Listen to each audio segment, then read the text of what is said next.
Regra número 13. Interprete a passagem em harmonia com o seu contexto.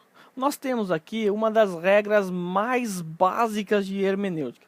Nós precisamos sempre respeitar o contexto. Você vai observar que sempre que nós interpretamos qualquer versículo, nós precisamos do seu contexto. Nós não podemos interpretar nenhum versículo isoladamente. Nós sempre temos que olhar para o contexto. Como eu já disse, não há espaço para preguiça na vida de um hermeneuta.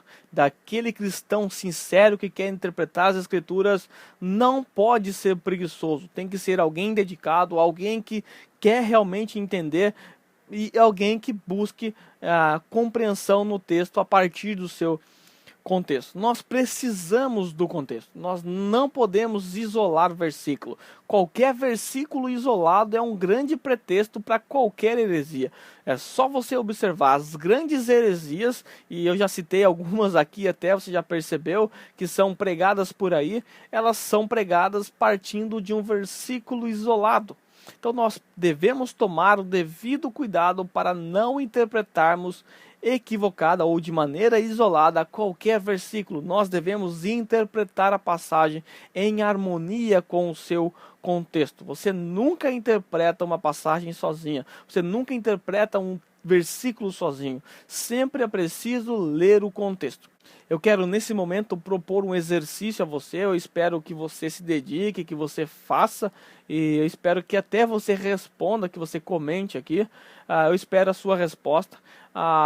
Eu não tenho como avaliá-lo, eu não tenho como dar uma folha a você para que você me entregue para eu avaliar, mas independente se é eu que estou avaliando ou não, se você vai entregar algo ou não, faça não para mostrar que você sabe, mas faça porque você quer realmente aprender. Faça porque você tem o intuito, o interesse de aprender as escrituras. Então eu gostaria que você se dedicasse, que você parasse o vídeo e procurasse a resposta, tá ok? Então aplique a regra que nós estamos aprendendo nesse versículo que eu vou dar. Eu vou citar um versículo a você e eu quero que você interprete esse versículo para mim, tá ok? Na verdade eu vou dar esse versículo e eu vou dar uma aplicação a esse versículo aqui. Assim que eu der a minha aplicação aqui, não sei se ela está certa ou se ela está errada, é você que tem que julgar isso. Eu gostaria que você parasse o vídeo então e buscasse a luz do contexto, descobrir se eu estou certo ou se eu estou errado. Depois você comente aí se você acertou ou se você errou, eu gostaria de saber a sua posição. O versículo que eu quero propor a você está em Mateus capítulo 18, versículo 20. Mateus 18, 20, o texto diz o seguinte: pois onde se reunirem 2 ou 3 em meu nome, ali eu estou no meio deles. Eu quero fazer a aplicação desse texto nesse momento e eu aguardo a sua resposta. E eu vou dar a resposta correta mais tarde, eu vou postar o vídeo dando essa resposta.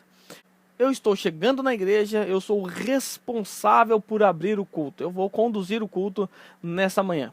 E eu percebo que, devido a alguns acontecimentos, a igreja está vazia. Só apareceram ali 3, 4 irmãos, e a igreja tem mais de 30 pessoas, mas apareceram pouquíssimas pessoas. Então eu abro esse texto e digo o seguinte: meus irmãos, vamos começar o culto nesta manhã, porque a palavra do Senhor diz que onde estiverem 2 ou 3 reunidos no meu nome, eu estou presente no meio deles. Então vamos começar o culto, porque muitos irmãos faltaram, muitos irmãos não vieram até agora, mas não se preocupem, onde estiverem 2 ou 3 reunidos, o Senhor está presente. Observe que nós temos 4 pessoas aqui pelo menos, então o Senhor está presente e nós vamos começar um culto ao Senhor. Então eu gostaria que você julgasse nesse momento e desse a sua posição. Minha aplicação, ela está em harmonia com o contexto ou ela está equivocada? Daqui a pouco eu posto a resposta para você. Bem, vamos entender algumas coisinhas, enquanto você aguarda a resposta, vamos aplicar ou vamos aprender um pouquinho mais dessa regra. Bem, quando nós estamos diante de um texto qualquer, nós devemos fazer algumas perguntas. Eu quero propor a você 4 perguntinhas que você deve fazer ao texto, que lhe ajudarão a entender o sentido do texto. As 4 perguntinhas são: primeiro, como essa passagem, você está lendo um versículo ali, como essa passagem se relaciona com o material circunvizinho. Ou seja, como essa passagem, esse versículo se relaciona com os versículos anteriores. Se for um capítulo, como esse capítulo se relaciona com os capítulos anteriores. Há sempre uma conexão de um capítulo para o outro.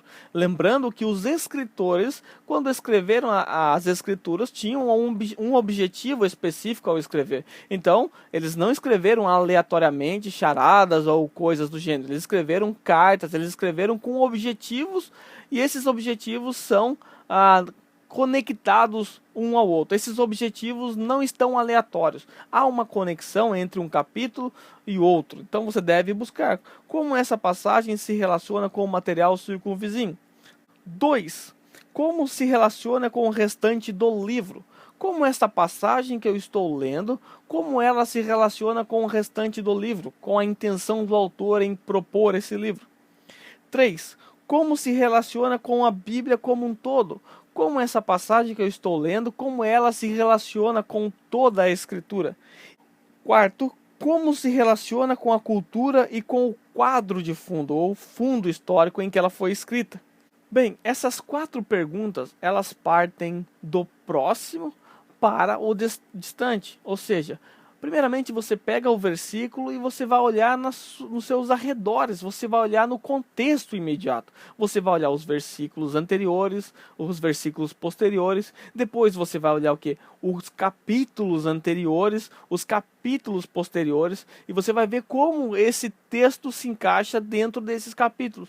Depois você vai pegar este versículo, a ideia que você tem desse versículo, e ver como isso se encaixa no livro em si. Se você está estudando Mateus, você está lendo um versículo de Mateus, você tem que descobrir como esse versículo se encaixa no contexto, na intenção de Mateus ao escrever o seu evangelho. Depois você vai pegar o que? Esse versículo, essa ideia, essa aplicação que você vai extrair desse versículo e ver como isso se aplica em toda a Escritura. Você deve fazer isso. Isso lhe ajudará muito. É muito importante nós entendermos que os escritores tiveram objetivos específicos ao escrever a sua carta. Então, nós devemos interpretar levando em consideração também o objetivo que levou o autor a escrever. Por exemplo, se nós pegarmos os 4 evangelhos, que são aqui mais fáceis, nós descobriremos que Mateus escreveu o seu evangelho aos judeus, mostrando que Jesus era o Messias esperado. Então a proposta de Mateus em escrever o evangelho era provar que Jesus é o Messias. Então você vai perceber que constantemente Mateus cita profecias do Antigo Testamento. Isso aconteceu para se cumprir aquilo que foi dito por meio do profeta Isaías. Isso aconteceu para se cumprir aquilo que foi dito por meio do profeta Jeremias. Então constantemente você vai observar o que?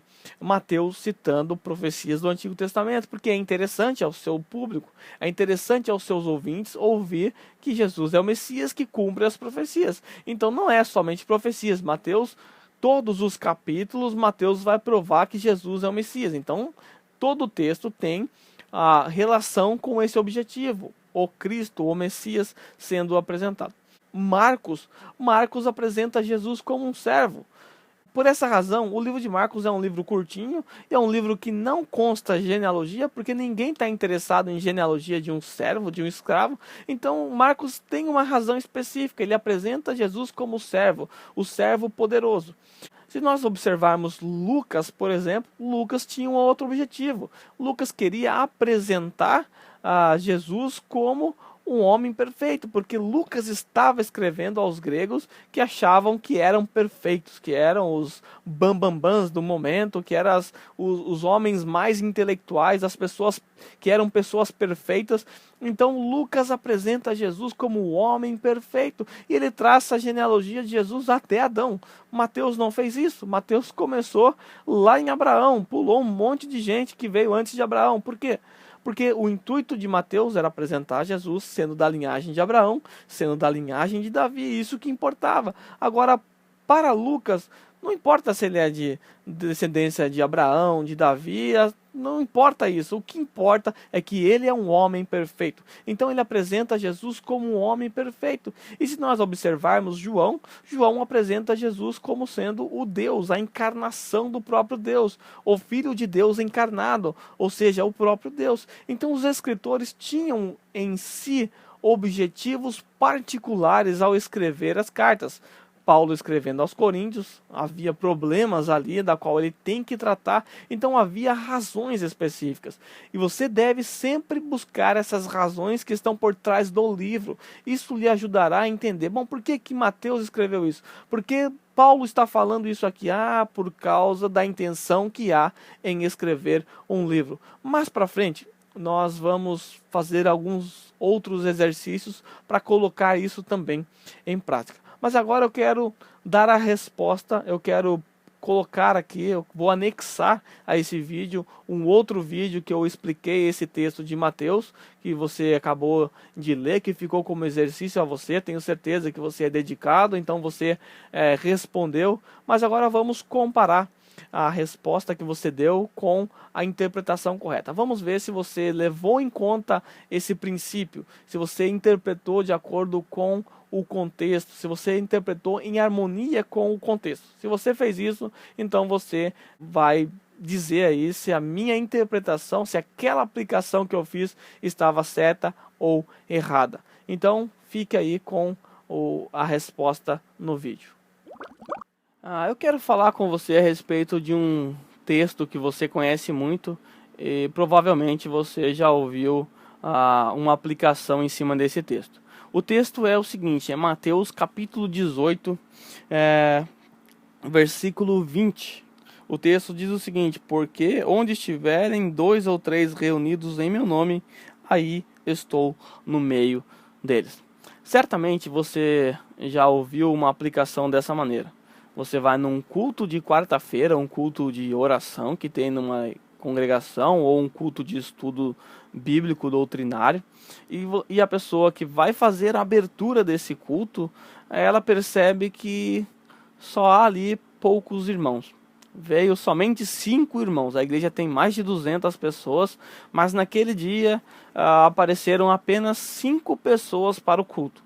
E o dirigente vai abrir o culto, o dirigente que vai direcionar o grupo de oração, ele faz o seguinte comentário: meus irmãos, vamos começar o culto. Nós sabemos que muitas pessoas não vieram aqui nessa noite ou nessa manhã, mas a Bíblia diz que onde estiverem 2 ou 3 reunidos, o Senhor está presente, então vamos começar o culto. Certamente você já ouviu uma aplicação desse texto dessa forma, ou talvez até mesmo você tenha feito uma aplicação dessa forma. Mas eu quero deixar bem claro a você que essa aplicação está equivocada e ela é indevida ao texto. Nós não podemos fazer essa aplicação, porque o texto não quer dizer isso. Porque imagine só, se você estiver na sua casa orando, então o Senhor Jesus não está presente?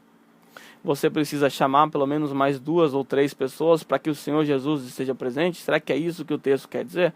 Não, o texto não quer dizer isso. Você pode orar na sua casa sozinho, você pode orar com 2, 3, 50, 5 mil pessoas, não há problema. O Senhor está presente sempre, porque Ele é onipresente e Ele mesmo prometeu: eis que estou convosco todos os dias. Então, esse texto não está falando que quando tiver 2 ou 3 reunidos, o Senhor está presente. O texto não tem essa finalidade. Então nós vamos entender esse texto em conexão com o seu contexto. Por que as pessoas erram nesse texto e em muitos outros textos das Escrituras? As pessoas erram simplesmente porque elas não respeitam o contexto. Para nós interpretarmos um texto bíblico, o contexto ele é fundamental. Nós não podemos simplesmente olhar para um versículo e atribuir significados a ele. Aí nós precisamos conectá-lo ao seu contexto. E eu quero fazer isso com você. Eu quero conectá-lo ao contexto para que nós entendamos o que esse texto significa, e se você tem usado de maneira errada, você possa ajudar aí outras pessoas a não usar também e ajudar a você também.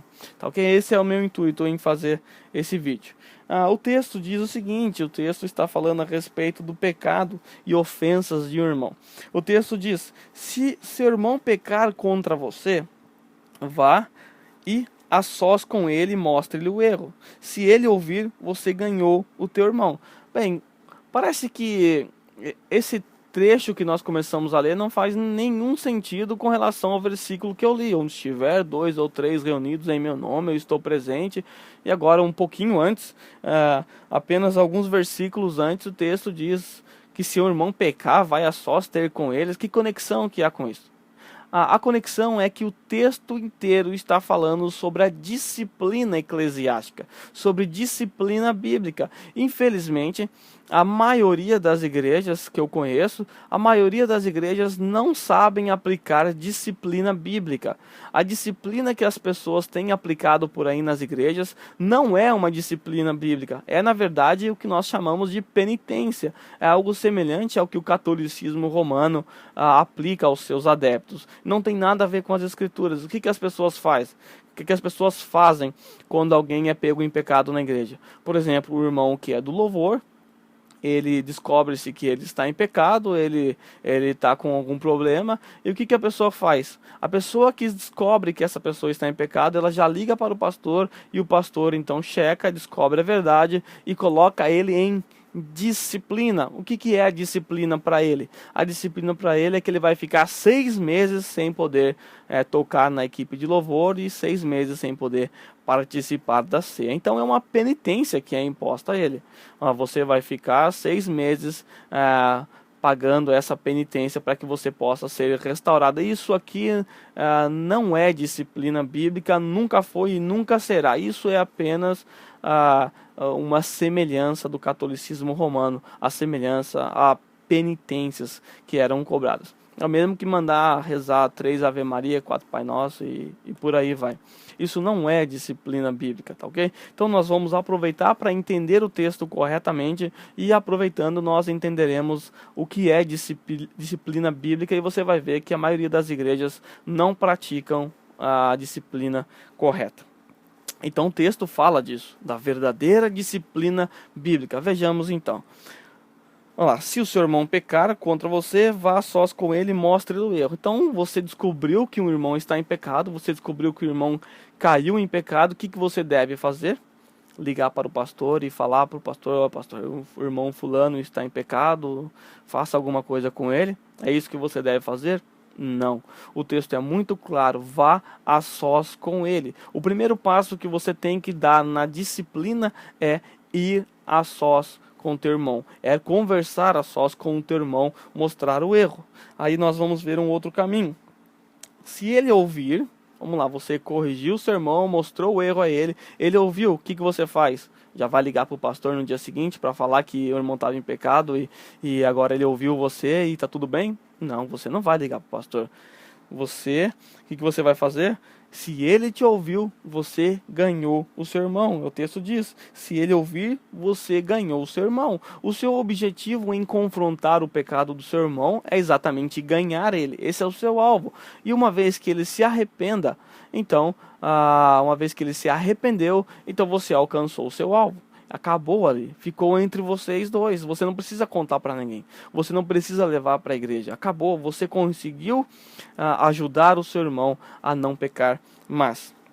Mas o versículo 16 propõe um outro caminho.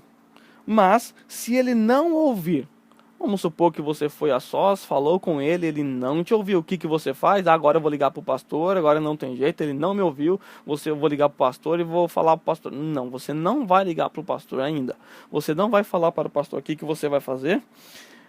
Leve consigo mais um ou 2 outros. Então aproveita e guarda aí na sua cabeça esses 2 números. 1 ou 2. Esse número é importante na interpretação do texto que nós queremos entender. Então, o que você faz? Ele não te ouviu, você leva mais testemunhas, mais 1 ou 2 testemunhas com você para confrontá-lo. Então você vai confrontá-lo, seu irmão, agora com mais testemunhas. Você já foi sozinho e às vezes isso não significa uma única vez. Talvez você foi durante algum período, algum tempo, sozinho, confrontando. Você viu que não teve jeito, então agora você começa a levar testemunhas e você vai confrontando. Você foi com as testemunhas, ele ouviu você e as testemunhas, o que você faz? Vai ligar pro pastor? Não, calma aí, não liga pro pastor. Acabou, você ganhou o seu irmão, vocês ganharam o seu irmão. E acabou, é esse o objetivo seu, certo? Mas o texto consegue dizendo: se ele recusar a ouvi-los, conte à igreja. Só agora é levado para a igreja. Você foi a sós com uma testemunha, você foi sozinho, não deu certo, a pessoa não te ouviu, você foi com 2 ou 3 testemunhas, depois de um longo tempo não deu certo, e agora você faz o quê? Agora você apresenta à igreja. Esse irmão está em pecado, já está obstinado, já está há um bom tempo em seus pecados, e ele não se arrepende dos seus pecados, ele não quer entender que está errado, portanto, já foi tratado particularmente com 2 ou 3 testemunhas, também ele não ouviu. Agora nós estamos apresentando o caso à igreja. Então o caso é apresentado à igreja. O versículo 17 diz que se ele recusar a ouvi-lo, conte à igreja. Agora, se ele recusar a ouvir também a igreja, o último estágio da disciplina, o último estágio da correção, desculpe, da exortação, é levar a igreja. Mas se ele recusar a ouvir também a igreja, agora sim entra a disciplina eclesiástica. O que você tem que fazer? Trate-o como pagão ou publicano. Trate-o como pagão ou publicano. O que isso significa? O que é tratar alguém como pagão e publicano? Um judeu não sentava à mesa de maneira alguma com alguém que fosse pagão ou publicano. Um judeu não tinha comunhão nenhuma com um pagão, com um publicano. Porque, se você observar no vídeo que eu explico a respeito das parábolas, você vai descobrir a razão para isso. Por que os judeus odiavam os publicanos? Então você pode acessar e procurar essa razão para que eu não precise explicar novamente. Mas o fato é que não há comunhão entre publicanos e judeus. E Jesus diz: se ele não ouviu você, se ele não ouviu as 2 ou 3 testemunhas que foram com você, se ele não ouviu a igreja, então trate-o como publicano. Aqui é disciplina eclesiástica, é o que? O que isso significa? Exclusão. Essa pessoa tem que ser excluída da igreja, tem que ser tratada como publicano e pecador. Mas isso aqui é muito duro, é muito pesado, mas desculpe, é o que as escrituras nos mandam fazer. É Jesus que mandou fazer isso, não fui eu. Não foi eu que inventei esse versículo. Jesus mandou tratar como publicano e pecador, publicano e pagão, alguém que se encontra nessa situação. Bem, mas agora vamos caminhar, porque logo chegará no texto que nós queremos, e agora ficará muito claro a nós o que Jesus quis dizer. Versículo 17, eu vou ler mais uma vez para nós nos conectar com o contexto. Se ele recusar a ouvi-los, conte à igreja, e se ele recusar a ouvir também a igreja, trate-o como pagão e publicano. Agora Jesus: digo-lhes a verdade, tudo que vocês ligarem na terra terá sido ligado nos céus, e tudo que vocês desligarem na terra terá sido desligado dos céus. Bom, outro texto também que é muito mal usado por aí, né? Convenhamos. O que está dizendo? O que é ligar? Ligar quem? Ligar e desligar a pessoa. A pessoa foi tratada como pagão, ela foi desligada do corpo, ela foi desligada da igreja. Então é evidente que o texto está se referindo a isso. Agora o versículo 19: também lhe digo que se 2 de vocês, olha aqui o número 2, lembra das testemunhas? Então é preciso, esse princípio é válido a partir do segundo passo, não é válido a partir do primeiro passo, porque é necessário ter as testemunhas. O texto diz: digo, se 2 de vocês concordarem na terra em qualquer assunto sobre o qual pedirem, está falando do quê? É só ler o contexto. Isso lhe será feito por meu Pai que estás nos céus. Pois, quer dizer, por essa razão, onde se reunirem 2 ou 3, ao 2 ou 3 aqui de novo, a das testemunhas lá de cima que apareceu, reunidos em meu nome, eu estou no meio deles. O que Jesus está falando? Qual é o ensinamento de Jesus nesse texto? Jesus está dizendo que quando houver alguém que não se arrependeu dos seus pecados, alguém que foi corrigido, que foi instruído, que foi levado diante de toda a congregação, tal pessoa não se arrependeu dos seus pecados, então ele deve ser excluído. E quando isso acontecer, naquele dia da exclusão, é como se Jesus, o próprio Jesus, desse o seu aval. Porque quando vocês se reunirem, onde tiver 2 ou 3 reunidos, para quê? Reunidos para executar a disciplina, eu estou no meio de vocês. É como se Jesus estivesse dando o seu aval, estivesse carimbando: eu estou no meio de vocês, eu estou também disciplinando tal pessoa que está em pecado. Então é isso que o texto significa. Então não serve para você usar na oração quando não vai muita gente, nem num culto de estudo bíblico que ninguém quis participar, porque os cristãos da atualidade não querem estudar mesmo. Então não serve para você usar dessa maneira. O texto trata-se de disciplina eclesiástica. Tá bom, eu vou abrir um parênteses aqui e continuar explicando um pouquinho a respeito disso. Se essa pessoa que um dia foi excluída, essa pessoa é aquele dedinho podre seu que você machucou, que está podre, está fedendo, e ele está colocando em risco o pé e o restante do corpo. Então você faz o que? Você vai tratar dele, você vai cuidar dele. Uma vez que essa pessoa que foi cortada, que essa pessoa que foi desligada da igreja, essa pessoa se arrepende, o que vocês fazem? Vocês ligam ela novamente. Uma vez que há arrependimento, ela deve ser restaurada ao corpo novamente. Ela faz parte do corpo uma vez que ela se arrependeu. Então, essa exclusão, ela não é permanente. Essa exclusão, ela é temporária até que a pessoa se arrependa ou será permanente no caso de não arrependimento. Eu quero ler um outro texto com você, em 1 Coríntios capítulo 5, que também o apóstolo Paulo vai tratar a respeito da disciplina eclesiástica, uma disciplina um pouquinho mais elevada, uma disciplina que trata de pecados obstinados, pecados daqueles que não tem como você seguir esses passos. Pecados que exigem um amputamento urgente. Então existem alguns pecados que não dá tempo de você ir a sós, não dá tempo de você fazer todo esse processo que nós vimos aqui. Há casos em que é necessário amputar o membro o mais rápido possível, porque está colocando em risco o restante do corpo. Se você tem um pé que está com uma enfermidade e essa sua enfermidade colocará em risco a sua perna, o seu braço, o restante do seu corpo, qual é o procedimento mais saudável? Cortar aquela parte que está em risco. Então abra sua Bíblia comigo em 1 Coríntios capítulo 5 e eu quero mostrar a você, aproveitando esse gancho, para nós falarmos a respeito da disciplina eclesiástica quando ela é urgente e precisa ser tratado quando não dá tempo de você exercer aquele espaço. Capítulo 5 de 1 Coríntios, o contexto nos mostra que havia na igreja de Corinto um pecado terrível ali que eu vou mostrar para vocês aqui daqui a pouco. E esse pecado chegou aos ouvidos do apóstolo Paulo e ele ficou chocado em ouvir tal relato. E veja a instrução que o apóstolo Paulo dá a respeito disso. E eu vou lendo e explicando o texto com você. Por toda parte se ouve que há imoralidade entre vocês, imoralidade que não ocorre nem entre os pagãos. Então havia na igreja de Corinto uma imoralidade terrível, uma imoralidade que não ocorria nem entre os pagãos de Corinto. E sabemos que que a cidade de Corinto é uma cidade totalmente entregue à prostituição, é uma cidade terrível, uma cidade promíscua. Então há uma imoralidade na igreja que não há nem entre os pagãos.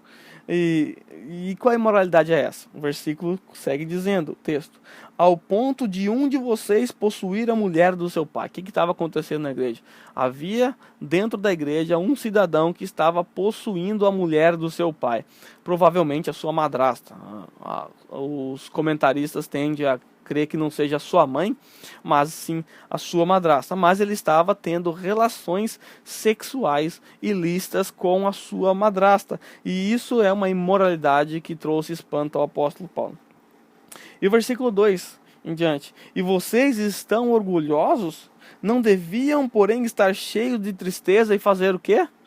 e expulsar da comunhão aquele que fez isso, o que vocês, coríntios, deveriam fazer? Vocês estão aí orgulhosos de vocês mesmos? Vocês estão ainda com orgulho, se jaquitando? O que vocês deveriam ter feito? Deveriam ter expulsado do meio de vocês essa pessoa, essa pessoa que fez isso. E Paulo diz, apesar de eu não estar presente fisicamente, estou com vocês em espírito, eu estou dando meu aval, é como se eu estivesse aí com vocês, não pense que o espírito de Paulo saía e viajava por aí, não é isso. Paulo diz, e já condenei aquele que fez isso, como se eu estivesse presente. Ao ouvir essa mensagem, ao ouvir essa notícia, eu já o condenei. Eu condenei a atitude dele como se eu estivesse presente no meio de vocês. Agora, em nome do Senhor Jesus Cristo, quando vocês estiverem reunidos em nome do Senhor Jesus, lembra do princípio que nós aprendemos em Mateus 18? Quando estiverem 2 ou 3 reunidos em meu nome, essa reunião no nome do Senhor era com o objetivo de executar disciplina, a exclusão, depois daqueles passos que nós vimos, e Paulo usa a mesma palavra. Quando vocês estiverem reunidos no nome do Senhor, ou seja, reunidos para isso, estando eu com vocês em espírito, estando presente também o poder do nosso Senhor Jesus Cristo, o que vocês devem fazer com esse homem? Talvez você vai ficar assustado com o que você vai ler, mas eu não vou pular porque eu não tenho esse direito. Entreguem esse homem a Satanás. Talvez você ache isso muito forte. O que significa entregar esse homem a Satanás? É simplesmente excluí-lo da igreja, excluí-lo do corpo de Cristo. Uma vez que alguém é excluído do corpo de Cristo, isso significa que ele pertence a Satanás. Entregue esse homem a Satanás. Agora talvez você fique mais assustado ainda. O texto diz, para que o corpo seja destruído e o seu espírito seja salvo no dia do Senhor. Bom, Paulo entendia que esse homem aqui, apesar desse pecado horripilante, ele era salvo, e não pergunte por que esse homem era salvo ou não, e isso não compete a mim nem a você entender, porque não foi explicado a nós aqui. E o Senhor salva quem Ele quer, nós entendemos que a salvação é pela graça. Mas enfim, nós aprendemos que a disciplina bíblica ela pode ocorrer de duas maneiras. A primeira maneira é quando ela é um pecado que dá tempo de ser tratado, é um pecado que não afeta diretamente a igreja, é um pecado que não coloca o corpo em risco. Então, quando esse pecado acontece dentro da igreja, é preciso, antes de exercer a disciplina eclesiástica, a disciplina é a exclusão, o que deve ser feito? Uma testemunha, você sozinho, depois 1, 2 testemunhas, depois a igreja, e só assim a exclusão. Quando há pecados em que o corpo de Cristo é colocado em xeque, não há o que fazer. A exclusão tem que ser rápida e imediata. É uma exclusão dolorida, dói cortar um membro do seu pé, lógico que dói, mas é uma exclusão para preservação do restante do corpo. Então essa é a disciplina bíblica e eclesiástica.